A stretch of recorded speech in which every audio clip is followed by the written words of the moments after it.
Well, hi, and I'm so glad you've taken the time to join us again for another episode. This is our 47th episode of A Word on Prayer from the Pastor. You recall last week we looked at the very first mention of prayer in Genesis chapter 4, verse 26, and we want to pick up there and continue on today. The next two occurrences in Genesis of someone calling on the name of Yahweh are in Genesis chapters 12 and verse 8 and chapter 13 and verse 4. In Genesis chapter 12 and verse 8, Abraham built an altar and he prayed to God. He prayed to Yahweh in response to God's redemptive promises to him.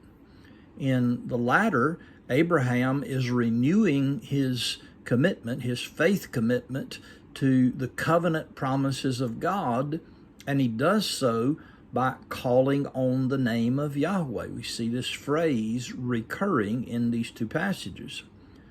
Later, Abraham planted a memorial tree in Beersheba, and the scripture there says that Abraham called there upon the name of Yahweh when he received title to the land in Canaan from Abimelech. So again, we see this crying out to God on the basis of the proto-evangelion, the promise of the gospel, the promise of redemption, the promise of salvation, the covenant of redemption. You can see this very clearly when you compare Genesis 3:15, chapter 12, verses 1 through 4, and chapter 22, verses 25 through 33. In the only other occurrence of this phrase, calling upon the name of Yahweh in Genesis, Isaac, the son of Abraham, built an altar in Beersheba, and the scripture there again says he called upon the name of Yahweh. And he was here calling upon God in response to God's restatement to Isaac of the covenant promise that he had made to Abraham, Genesis chapter 26 and verse 25.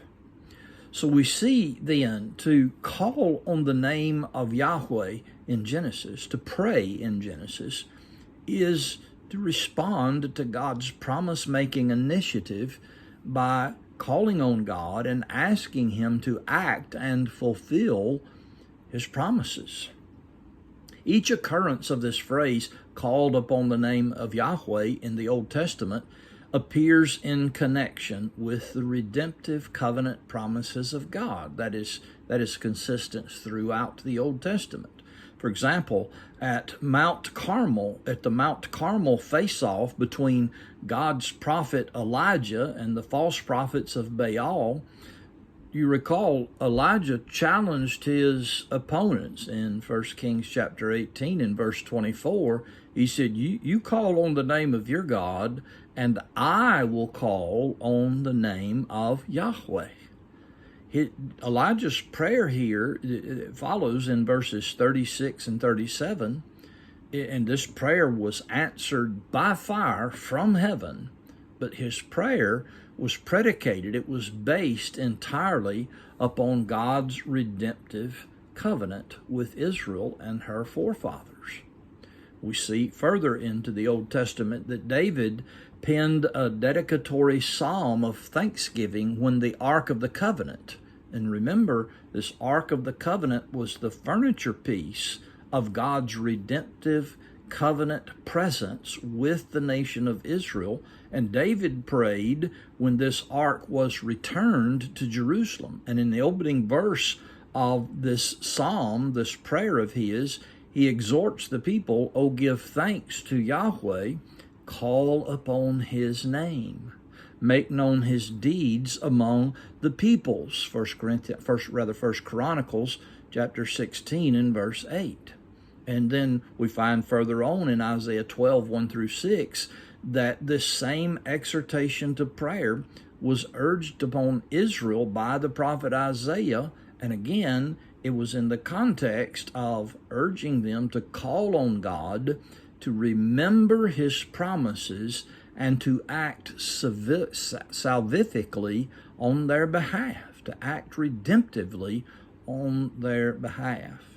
You see this pattern emerging that when people in the Old Testament prayed, it was almost invariably focused upon God redeeming his people, saving his people, rescuing his people. We see this pattern over and over and over again. So this should be instructive to us in our prayer lives, that God expects us to call on him and to plead with him in prayer and wrestle with him in prayer, that he would fulfill his saving promises. Thank you again. May God bless you.